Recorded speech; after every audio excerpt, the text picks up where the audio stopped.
ค้ามาสงค่า มาสงค่าพี่น้องคนเมืองแต้วเขากูกอกูกอนกุติกุตังในขนม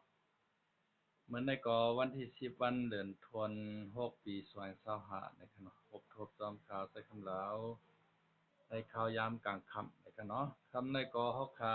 มาด้วยข่าวแทงอีดอ่อนออดหนึ่งในขนมก็แปลว่าคำในก็การค้ากอมปอกให้ตกให้ตันหลายๆมาพบทบพี่น้องเขาลึกกว่าอีกนึงในขนม เฮาขาได้มาด้วยตับซึกคางเขียเอติงยอบหมุนเซาใต้เหลียงสองตวนตีวิหารวานหมักหม่นกายอันมาหมุนไก่นะครับเนาะมื้อวันที่20วันเดือนจุลปี2025นะครับเนาะก็อันปิ่นแต้มข่าวมาในก็สิเป็นหนอหานนะครับเนาะสื่อข่าวใต้เหลียงชั้นนี้ ชั้นนี้ไว้นะครับเนาะออกไว้ว่าเมื่อวันที่11วันเดือนจุลนั้นตับซึกคางเขียเอติงยอบสังขาใต้เหลียงสองตวนตีวิหาร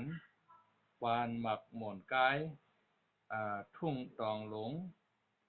เมไกอินต่อจีอ่น้องเมไม้ครับเนาะอินต่อจีใน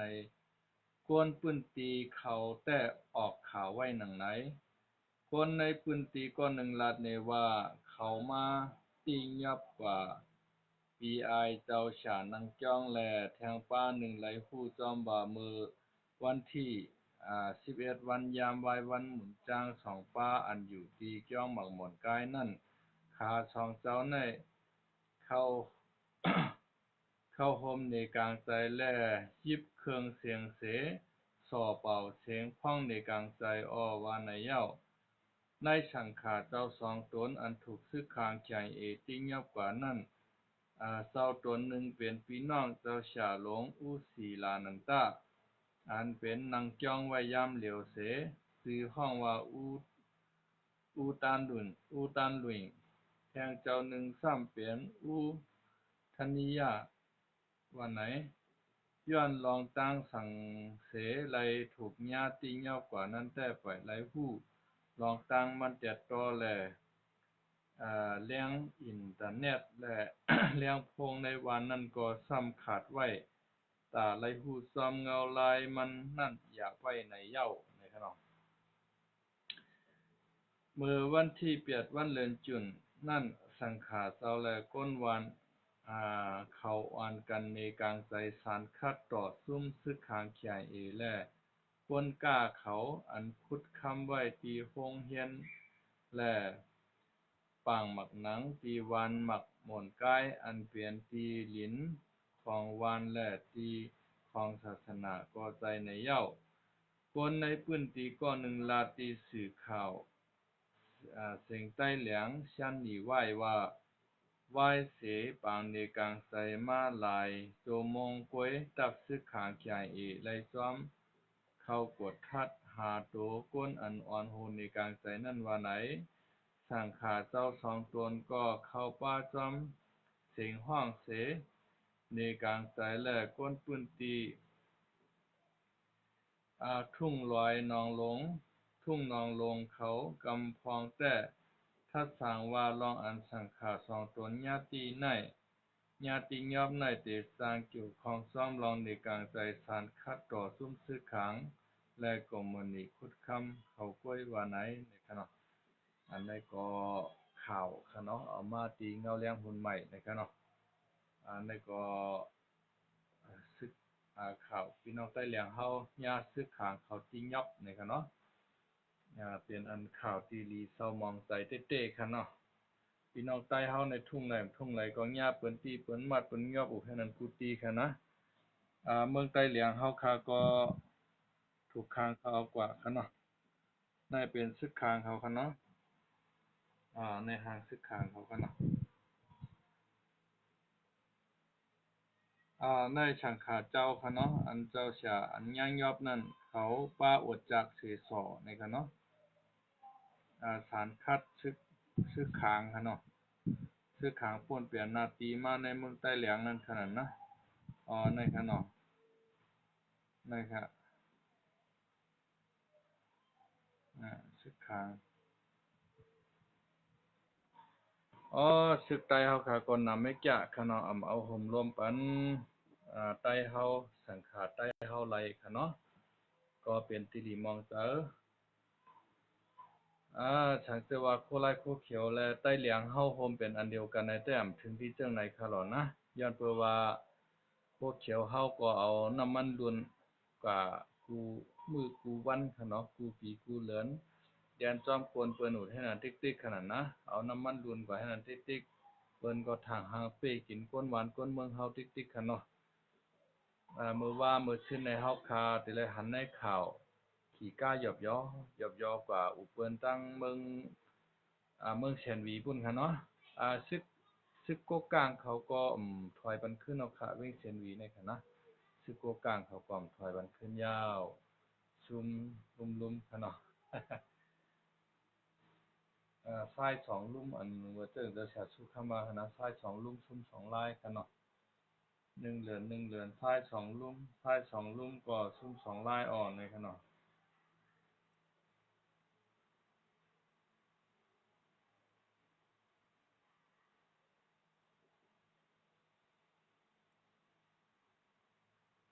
เอาขามาด้วยแทงข่าวอันหนึงค่ะเนาะไม่สงค้าน้องใจวันค่ะเนาะ ยินจมค่ะที่เขามาปั่นเอ็นปั่นเฮียงในกลางค่ำค่ะเนาะยินจมในเช้าค่ะเนาะที่เขามาปั่นเอ็นปั่นเฮียงในข่าวยังกลางค่ำค่ะเนาะพี่น้องเขาก็อย่าไปลืมก็ติดตามกดไลค์กดแชร์ข่าวอาหารพื้นบ้านคนไต้ของน้องจายวันค่ะเนาะช่อง YouTube น้องจายเฮาค่ะก็ผ่านกฎเกณฑ์แล้วค่ะเนาะกำในคือตาขาวในก็บ่รู้แทงนำเอาค่ะเนาะเมื่อเหลียวในก็มีอยู่เก่าปาก74กอแทงค่ะเนาะแทง26กอก็ได้ถึง1เหงเกาะค่ะเนาะเขียนต่ออากูพี่น้องเขาซอยกดไลค์กดแชร์เพราะข่าวมีข่าวงาวใหม่ๆในก็ได้อัปเดตเป็นพี่น้องเขาให้บ่ไหลฮู้ข่าวขึ้นตันอันเป็นอยู่ในวันในเมืองเฮาเลยสัง อันเป็นอยู่ในกำพร้าที่ในไรสังในขนมโมเลียก็ในกำพร้าก็ค่อนแห้งเตะๆขนมข่าวบางตึกอิสราเอลและอิหร่านยี่กันขนมเอาขีปนาวุธยี่กันในก้นในตายอ่านหูปากมันเอาขนมเฮาคากลัวมันเป็นมาซึกลงกำพร้าปอกำสามก้อยขนมโมเลียวในช้างเชื่อว่าตั้งอเมริกันเขาตั้งอิสราเอลในยื้อเปียดผู้นำอิหร่านป้อในถึง อันราชาเขาในก็จังเอาหมักนิวเคลียร์ปล่อยใช้ในกันเนาะปล่อยใช้เมืองอันที่เฮ็ดให้ผู้นำอิหร่านในไอ้ตั้งเมืองรัสเซียก็ออกข่าวมาไว้เจ้าหนังในกันเนาะอันนี้ก็เป็นอันดีโกลิกาค่ะนิวเคลียร์ในก็มันดีโกเต้ๆค่ะเข้าขามาด้วยเมืองหลวงฮิโรชิมาและนานาซากิของเมืองญี่ปุ่นสองเมืองในก็มันดีโกนะคะเนาะ ส่วนชึกญี่ปุ่นเขาฐานญี่ปุ่นเขาก็ถอยตับออกเมื่อหมดยกธงขาวเป็นอเมริกันค่ะเนาะย่างกินสองลูกไว้ค่ะเนาะเมื่อเดี๋ยวในราชาในมีเปลี่ยน6เหงปลายค่ะรุ่นนั้นนิวเคลียร์มันโหรบมันในค่ะเนาะอเมริกันในก็มีอยู่ที่5เหงปลายครับมันจำได้นำว่าค่ะนะป้อยี่ใส่เมืองไหลในยกย่อยกับเมืองนั้นค่ะเนาะเขในก็มีอยู่ที่สามปากปลายก็ค่ะเนาะสามปากปลายเซต้าก็มันกล่อมใจง่ายค่ะเนาะเขาก็เตเข้าใจพัฒนาขึ้นมาที่ๆเอาค่ะนะมันเป็นจังไหนอิหร่านในก็เข้าใจพัฒนามานิวเคลียร์ก็แปลว่ากูว่าอิสราเอลในกูอิหร่านมีนิวเคลียร์นั่นแหละอิสราเอลในกว่ายื้อเปรันตั้งนั่นขนาดนะเพราะว่ามันเฮ็ดไรมายาวเนี่ยมันจางเอานิวเคลียร์ในปล่อยใส่เมืองหลวง เทลอาวิฟของเมืองอิสราเอลเหตั้งในขณะอิหร่านในมันก็พึ่งพาไว้ถึงเงาขนาดก็เพราะว่าเขาเป็นไม่เบื่อไม่เบ้ากันค่ะเนาะเป็นผู้เขียนกันมาเป็นข้าวตั้ง7-80 ปีแล้วค่ะเนาะมันไว้วางใจกันไรสิปอกนั่นขนาดนะอยู่ๆก็ตึกกันยี่กันตอกแตกกันให้ไหนเมื่อเจ้าหนังอิสราเอลก็ซ้ำปันแห้งหามาดเขาฮูตีเขาคิดโปล่อเขาที่ในมัง อิหร่านปันแห้งเขาสามจุ่มในมังอิสราเอลที่ขนาดนะเมื่อเหลือในอิสราเอลในเปิดปางซึกตึกสู่อิหร่านโดยตรงค่ะเนาะอันนี้ก็นาลีโกลิพันธ์ค่ะเนาะฮู้ว่าตรงข้ามในตอนที่ล่ามถึงเมืองเฮาห้าในเมื่อเหลียวในก็ มันเป็น2โค้ไว้ขนาดในโลกกำพร้าเฮาค่ะโค้ตะวันออกและโค้ตะวันตกค่ะเนาะโค้ตะวันตกในเป็นอเมริกันเป็นเงามันค่ะเนาะเหมือนเจ้าหนังยุโรปจังได๋ก็ป้ากับภายอเมริกันกำนำค่ะเนาะเหมือนเจ้าหนังเกาหลีใต้เขาญี่ปุ่นเขาจังได๋ค่ะเนาะในก็เป็นป้ากับภายอเมริกันค่ะเนาะอันป้ากับภายเขภายราชาเขาก็จะมีอิหร่านเขาเกาหลีเหนือเขาบิลารุสเขาแล้วก็ปากีสถานเขาจังได๋ค่ะเนาะเพราะว่าเมืองต่อเมืองยื้อกันมาเนี่ยมันเตหาพ่ายกันแล้วแลติจ่อยกันนั่นขนาดนะเหมือนถึงอินเดียหั้นเป็นพ่ายอิสราเอลนั่นค่ะนะปากีสถานหั้นเป็นพ่ายอิหร่านนั่นขนาดเนาะสองเมืองในก็เมืองเขาติดจับกันแฮมติมังกันขึ้นที่ไหนต่างคนต่างมีนิวเคลียร์เหมือนกันค่ะเนาะมันเปลี่ยนตีดีโกเต้ๆเหมือนจังหนังเมืองอินเดียในก็มีอยู่71ลูกค่ะเนาะแล้วก็เมืองปากีสถานในก็มีอยู่ที่70ลูกในค่ะเนาะพอปลายเปิงหั้นกันค่ะเขามีเครื่องหนักๆขีปนาวุธใหญ่มันดีโกน่ะค่ะเนาะ เมืองไทยในแต่ก็มีค่ะเนาะเมืองไทยในได้เฮ็ดนิวเคลียร์ค่ะเนาะมันมีขีปนาวุธอันใหญ่กว่ามีอันมีกองหายแฮงค่ะเนาะเมืองมานที่ไหนไปมีอันมีในมีเก่าเมืองก้อยในเขาว่าในกำพร้าในค่ะเนาะแต่มีอยู่ที่เมืองอเมริกันเมืองรัสเซียเมืองเขมเมืองเกาหลีเหนือค่ะเนาะแล้วก็เมืองอินเดียแล้วก็เมืองปากีสถานค่ะเนาะแล้วก็เมืองอังกฤษและเมืองฝรั่งเศสค่ะเนาะรวมทั้งเมืองอิสราเอลนี่ค่ะเนาะมีอยู่ที่เก้าเมืองกว่านี่ค่ะนอกเหนือนั้นแต่ไปมีนี่ค่ะเนาะพอมันมีมานี่มันก็น่าดีกว่าเหมือนกันย้อนเพื่อมันน่าดีกว่าและอเมริกันเขาออกกฎหมายมาว่าห้ามมีนิวเคลียร์นี่ค่ะเนาะเมื่อแล้วตั้งเมืองไทยก็ร้อนแรงเหมือนกันค่ะเนาะตั้งข่าวเงาเมืองไทยค่ะเนาะ มันจะหนังพรรคภูมิใจไทยขนาดพรรคภูมิใจไทยในก็เลยลาออกว่าในหลวงปองซึงเหย้าในคะเนาะก็เปือว่าทางรัฐบาลภายในมันก็บ่ค่อยยากกันนั่นคันเนาะมันบ่ค่อยตกลงกันหลายผู้ซื้อผู้เดียวปัญหาไทยและทางกัมพูชาก็แข่งขันปัญหาต่อกันคะเนาะกัมพูชาเนี่ยก็ใครมาเอานังดินเมืองไทย1:2แสนอติ๊กๆค่ะนะกามแหลมจูในก็เตียวก็ขึ้นลุ่มตรากำผา ICK นะคะเนาะไทยเขาว่าเตรียมปันไลอันนี้เป็นแผ่นดินกูอยู่มาตรงนี้นานแล้วนะถ้าอยากไรก็ยิ่งเอาในขนมมิตรภาคที่2ในลาดเท่านั้นค่ะเนาะเมื่อแล้วในก็พี่น้องไทยก็ขึ้นไวนำหน้าค่ะเนาะเฮาขาดแต่ละหันมื้อไหนออกมาขึ้นไหวการเมืองกันค่ะเนาะในค่ะเนาะในค่ะเปิ้นอ่อนกันออกมาตรงหนึ่งการวันการเมืองกันนำเต้ๆครับพี่น้องเฮาเขาในค่ะเนาะในค่ะ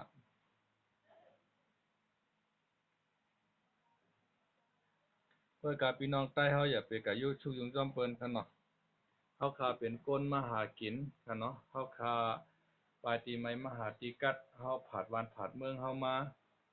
เฮาข้าอย่าไปกะสุกซักจอมเปิ้นเฮากูญาจากมันจอมค่ะเนาะเพราะว่าเฮาก็ยุ่งยากจอมเปิ้นเพราะเปิ้นยื้อมาในจังจับป้าเฮาเจ้าเก่าจังตายก็หลายๆค่ะเนาะอันนั้นก็พี่น้องไทยเขาเปิ้นเปลี่ยนจั่งใดนี่ก็เฮาข้าก็ไปตัวยเงาลายมัน ก็เปือว่าวัดเฮาคาไว้เฮาคาใน100%เหมือนเปิ้นค่ะเนาะเฮาคาเป็นคนต่างเล่าค่ะเนาะเฮาคาทำมาหากินเฮามาอยู่ซื่อๆโยๆค่ะเนาะแล้วก็พี่น้องไทยเขาเปิ้นได้เปิ้นมีสิทธิ์เต็มทน100%นั่นขนาดนะเปิ้นเป็นคนไทยเปิ้นมีบัตรประชาชนค่ะเนาะเฮาในชั้นเป็นคนต่างเล่ามาเป็นแรงการแรงงานกวยค่ะเนาะเฮาอยากไปกะยุ่งยากจอมเปิ้น ไว้กาเฮาก็โหลดไลมออยู่หมอกินจำเงาลายมันนั่นขนาดนะเฮาขามาอยู่เมืองเปิ้นก็เฮาขอยากไปกะตั้งกลุ่มตั้งเกี้ยงเฮกะพิดเปิ้นพันเปิ้นแต่งเปิ้นเฮ็ดฮือชื่อเสียงใต้เฮาไหลลู่ไหลกวายจ้อมฉะนั้นก็อย่าไปหาเป็นเฮาขามาอยู่เมืองเปิ้นแล้วก็เฮาโหลดไหลนับย้ำเจ้ามุนใหญ่คุณอคำเปิ้นค่ะเนาะนายหลวงค่ะเนาะว่ารอไหลค่ะรอ1ถึงรอ10ค่ะเนาะ เข้าคาโหลดไลนับย้ำเมืองเปิ้นกฎหมายเปิ้นเจ้ามือใหญ่ขนอค่ำขะเนาะ เข้ามาปึงโฮมปึงถ้วยของเปิ้นค่ะนะย่อก็เฮาหลุไหลมออยู่มอเช้าเปิ้นปันเฮาอยู่เช้าในวันเปิ้นเมืองเปิ้นจังไหนก็เฮากามดีน่ะยาวค่ะเนาะป้อเปิ้นจังหนังวันเฮาเมืองเฮาใน ฮู้ว่าเปิ้นได้มั่งยอบเฮาก็เฮ็ดซึกวันใดเฮ็ดซึกยาวซ้ำหลายวันหลายเมืองนั่นนะเฮ็ดซึกใต้ในเสตาก็อยู่ๆใต้เฮาหนังกันก็ซ้ำยื้อกันขึ้นซ้ำไหลตาย้อนผู้เขียนซ้ำไหลตาย้อนใต้เฮาหนังกันให้น่ะพออยู่เมืองเฮาในเฮ็ดกินการค้าการขายก็ซ้ำหยาบนั่นขนาดนะว่าพวกมาเฮาปลูกข้าวโพดว่าข้าวเขข้าวกาบปลูกผักมีผักหอปลูกแตงโมแตงจำปูจังได๋เพราะว่านอกเมืองเปิ้นปิกลานว่าเมืองเขปิกลานว่าเมืองไทยปิกลานว่าในคายไล่ถอกตกน้ำไล่เผาไผแปดนั่นขนาดนะย้อนเปิ้นนั่นแลอยู่เมืองเฮาก็เหตุการณ์ก็พอไข่ทางห่างดีเฮ็ดไรอยู่เซตาซ้ำคายไรก็ซุมเงินแสมกาซุมข้าวยามซุมแห้งเฮาทางนั้นขนาดนะบ่เหลียวเฮาเข้ามาเป็นแห่งการยานเมืองนี่ก็เฮาให้เฮาเข้าโมอยู่มอเซาเฮาคาโลไลเฮ็ดคือเสียงใต้เฮาหลีค่ะเนาะมีมีไอ้น้องจ้ายก่อนหนึ่งค่ะเนาะมือป่วนมาปี2ปีในค่ะเนาะ มันหันน้องคนไทยก่อนหนึ่งค่ะเนาะขี่รถเก๋งแฮวตกนำคูเมืองกว่าค่ะเนาะมันกึดรถเคิงมันแหวแลเวียนลงกะจอยค่ะเนาะก็เอาน้องนั้นออกขึ้นมาก้าวในเผอว่าเอาออกขึ้นมายาวในเปิ้นก็ถามว่าเป็นไผอยู่กะไลในก็เปิ้นว่าเป็นพี่น้องไทยใหญ่ในเปิ้นจ้มหน้าคะเปิ้นได้ส่งเฮียนลุกมาในจนจบในค่ะเนาะแล้วในค่ะเฮาขามาสร้างชื่อสร้างเสียงพี่น้องใต้เฮาค่ะเนาะเฮาค่ะอย่าไปกะตั้งกลุ่มตั้งเกี้ยงให้เฮาก็กะเฮ็ดให้เปิ้นแต้งเปิ้นพันเปิ้นเป็นไผเป็นไทยใหญ่ในค่ะเนาะมันก็ปากันทั้งหมดค่ะนะมันเป็นจังได๋ครับ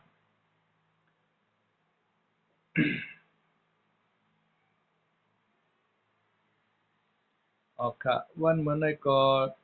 ใครลึกเอาค่ะเนาะเฮาค่ะก็ได้ทางในค่ะได้มีหมอกกันนายค่ะเนาะได้มีหมอกกันนายค่ะต่างคำมาก็มายากันแทงในค่ะเนาะเขาก็ได้มีอยู่หลายๆหัวข้อข่าวค่ะก็การค่ะก็ไปโทรไปตั้นค่ะเนาะเขียนต่ออาโกพี่น้องเขากดไลค์กดแชร์ปันข่าวสิกรรมได้ค่ะเนาะเฮาขามาด้วยเปิ้นเปียสันตานในกลางใจมื้อในอีกหนึ่งค่ะเนาะ Rupiah Santa ni kang sai mun ítนึงเพราะว่าลุงหุนเชียนก็ในขนมมันคลายแผ่นดินไทยพี่น้องไทยขนมป้อใจค่ะเนาะเพราะว่าอุบเอาลีเหลี่ยมไล่ก็เตต่างลุ่มกำผาในค่ะเนาะในอำเป็นหลวงปอกจึงเมืองไทยเพิ่นฮ้องว่าอ่าคุณอุ้งอิงค่ะเนาะอันนั้นเป็นคุณอุ้งอิงเป็นหลวงปอกจึงเมืองไทยเป็นแม่หญิงในคณะอันเป็นคนจ่ายแน่เป็นประธานสภาของในเมืองกัมพูชาขณะเป็นหุ้นเช่นมันแนมคลายแผ่นดินไทยค่ะนั่นนะมันใครข้ามเอามาเมืองไทยเอาซึกมันมาจำเมืองไทยจังได๋ค่ะเนาะฮ้องกลมันมาฮ้องเพลงชาติหรือประชาติจังได๋แหเดี๋ยวกะต่างลุ่มกำพร้านี่ค่ะเนาะก้าวในพี่น้องไทยเขาเพิ่นร้านใจขนาดเพิ่นออกมาในการใส่จ้อมตาจ้อมตางค่ะเหมือนในค่ะนะในครับเปิดแล้วค่ะเนาะนั่นอารามไทยว่าปิวเชียวค่ะเนาะ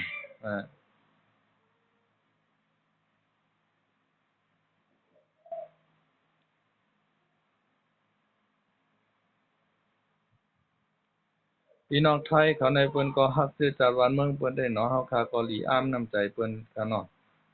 เพิ่นก็ไล่เปลี่ยนเมืองคืนไผค่ะเนาะเมืองเพิ่นก็คืนใหญ่ไม่สูงค่ะเนาะ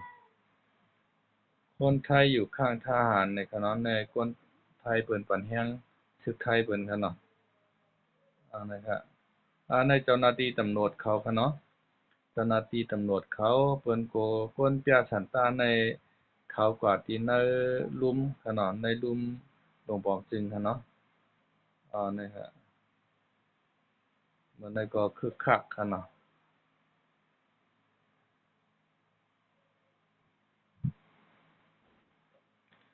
ค่ะไม่สูงค่ะเนาะไม่สูงค่ะข้าวก็ที่ย้อนขึ้นลือไว้กันนายค่ะไม่สูงค่ะ